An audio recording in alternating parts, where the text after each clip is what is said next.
자, 앞서 보신 것처럼 착륙 중이던 여객기에 비상문을 강제로 열어서 승객들을 공포에 떨게 한 이 피의자 구속됐습니다. 관련 소식과 함께 한 주간의 이슈 함께 살펴보겠습니다. 네, 장유민 변호사 계속해서 함께하시고요. 하재근 문화평론가 새로 모셨습니다. 안녕하세요. 네. 자, 먼저 장유민 변호사님, 네.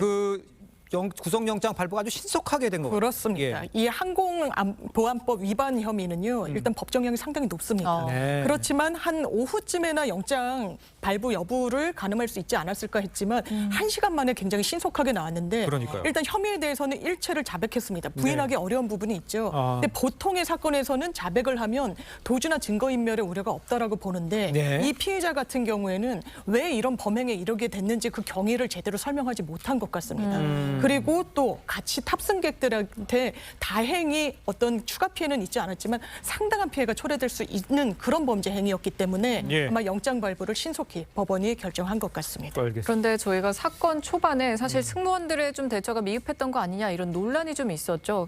이를 뒤집는 사진이 좀 공개가 됐습니다. 여성 승무원이 활짝 열린 비상구에 좀 온몸으로 좀 막고 있는 사진인데 지금 나오네요, 네, 장면이. 저 사진이에요. 예. 어떻게 된 거죠? 예, 지금 저 사진이 공개가 된 건데 저 모습은 그 항공기가 완전히 정지된 이후의 모습인데 아, 예. 항공기가 정지되기 이전에 그러니까 아주 움직이고 있을 때 그때 비상구가 열려 있으니까 굉장히 위험하잖아요. 그렇죠. 한 여성 승무원이 저렇게 자신의 몸으로 그 비상구를 막고 안전바도 설치하고 네네네. 그렇게 조치를 취했다고 하는 거고 예. 애초에 한 탑승객이 여성 승무원들이 뭐 겁에 질려서 조치를 취하지 못했다 이런 식으로 주장해서 논란이 생겼던 것인데 아. 다른 탑승객이 주장했던 건 뭐냐면 네네. 그게 아니다. 여성 승무원들은 당시에 적극적으로 조치를 취했고 예. 4명이 달려들어서 피의자를 제압했다. 그리고 한 명은 저렇게 그 이 문이 열린 비상구를 몸으로 막았다. 이런 사실이 알려지게 된 겁니다. 알겠습니다. 예. 이뿐만 아니라 착륙 순간에 그 범인을 그 용의자를 제재했던 빨간 바지 그렇습니다. 남성, 이것도 화제가 되고. 네, 이 해당 남성분 48살 이윤준 씨인데요. 아, 보통 분은 아닙니다. 네, 그래요? 행정안전부 산하 국민안전재난총연합회 제주본부 상임 부회장을 맡고 계신 분이에요. 네, 네. 이날도 제주에서 안전 교육을 하고 본인이 살고 계신 이제 대구로 이제 이동하고 있는 중이었는데 해당 예. 영상을 보면 너무나 가까이 이 피의자 바로 옆에 앉아 있거든요. 바로 바로 빨간 바지 저 보이네요. 그렇습니다. 예. 그래서 모자와 그 당시에 착용하고 있던 헤드셋이 다 날아갈 정도의 야. 이런 강풍을 맞았다는 건데요. 예. 또 하나 미담은 이 승무원이 이 착륙을 하는 그 순간에 눈빛 교환을 했다는 겁니다. 제지시켜주기에는 혼자 힘으로 되지 않자 그 상황에서 피의자 목덜미를 낚아채서 저지하는데 또 체포하는데 도움을 주신 분이기도 합니다. 그렇군요. 강풍으로 사실 과호흡 이런 게 또 있었을 맞아요. 텐데 빨간 바지 의인으로 불리는 이윤준 씨 당시 급박했던 상황을 아주 생생하게 전달했습니다. 들어보시죠.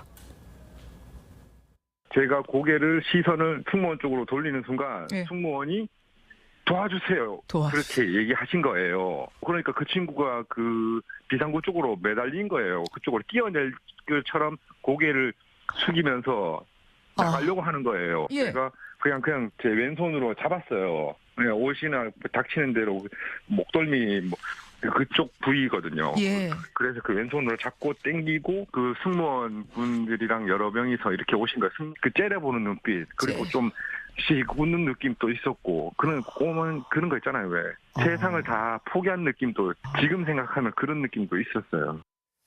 아, 저 인터뷰 소리만 들어도 아주 아찔한 막 맞아요. 상상이 되네요.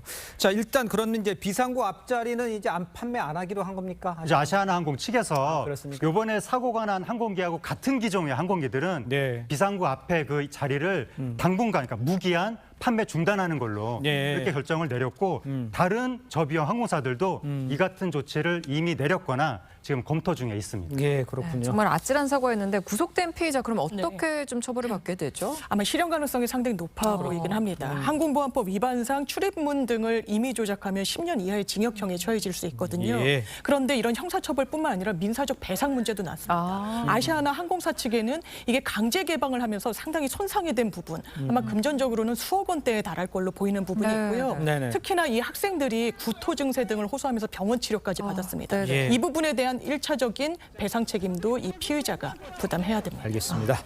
자, 다음 이슈도 살펴보겠습니다. 또래 여성을 살해하고 시신을 유기한 20대 여성이 경찰에 붙잡혔습니다.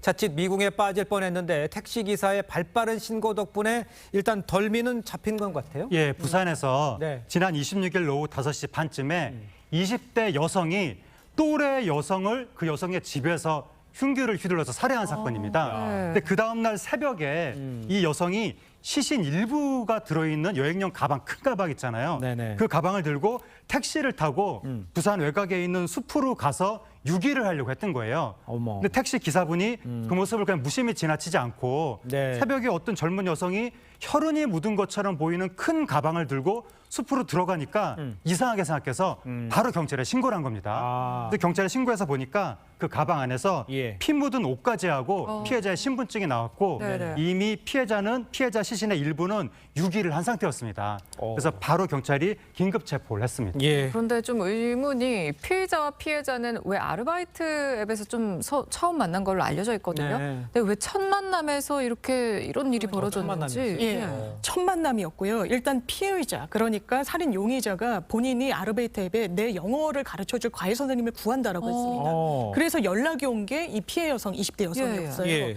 여성 대 여성이니까 이게 뭐 카페 같은 데가 아니라 그냥 주거지에서 과외를 받아도 크게 위험하지 않겠다는 판단을 내렸던 것 같습니다. 예. 그래서 부산 금정구에 있는 피해자 집에서 과외 교습이 이루어졌던 겁니다. 네. 그런데 지금 당사자 말에 따르면 우발적인 살인이었다. 그리고 말다툼이 있어서 살해하게 됐다라고 하는데 흉기를 사용해서 살해에 이르렀고요. 또 시신 일부 훼손도 지금 있는 것으로 알려지고 있는데 예. 경찰은 혹시 공범이 있는 건 아닌지 그리고 흉기도 그 집에 있었던 건지 아니면 본인이 가져간 것인지 여러 수사할 좀 점들이 남아있는 것 같습니다. 방금도 뭐 의문이 많이 된다 그러는데 네. 일반적으로 왜 그랬을까라는 생각도 많이 들고 있는데 네. 그러면 수사는 어떤 방향에다 초점이 맞춰서 진행이 될 것 같습니까? 일단 본인이 우발적이었다, 만난 지 처음 된 관계였다, 그러니까 면식범이 아니었다는 주장을 하고 있는데 그게 예. 실제 사실인지 오히려 뭐 접근하는데 다른 경위가 있는 건 아닌지 또 추가로 범행에 가담한 사람이 있는지 왜냐하면 사람을 살해한다는 데는 상당히 그게 쉬운 일이 아닙니다. 그러니까요. 그렇다면 혼자 그렇게 우발적으로 살해에 과연 이르렀단 말을 믿을 수 있을 것인지부터 아하. 짚어야 될 것 같습니다. 그렇군요. 네, 또 다음 이슈도 빠르게 짚어보겠습니다. 예. 뮤지컬 오페라 유령이 공연 당일에 취소를 좀 공지를 해서 논란이 되고 있습니다. 이 공연이 특히 부산에서 진행될 예정이어서 파장이 더 큰 것 같아요. 예, 부산에서 이제 진행될 예정이었는데 오페라의 유령이면 많은 분들이 보고 싶어하는 유명한 맞아요. 공연이거든요. 예. 와중에 또 조승우 씨가 나옵니다. 조승우 씨가 나오는 공연은 이게 사고 싶다고 해서 살 수 있는 게 아닌데 그러니까 네네. 샀다는 것 자체가 굉장히 힘든 일인데 어렵군요. 그게 만약에 네. 취소가 됐다고 하면 다시 살 수 있는 보장도 없는데 그러니까요. 갑자기 공연 당일에 취소가 됐다는 거예요.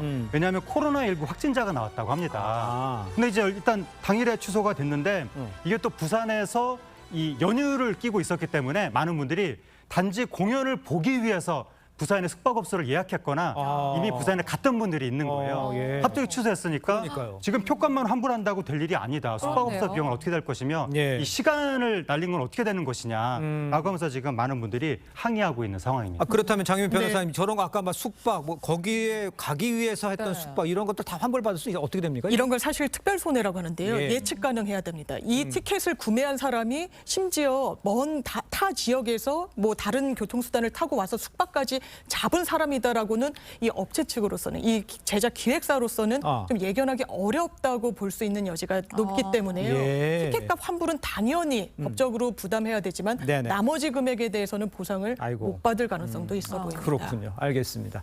자, 두 분과는 여기서 인사 나누겠습니다. 고맙습니다. 감사합니다. 감사합니다. 감사합니다.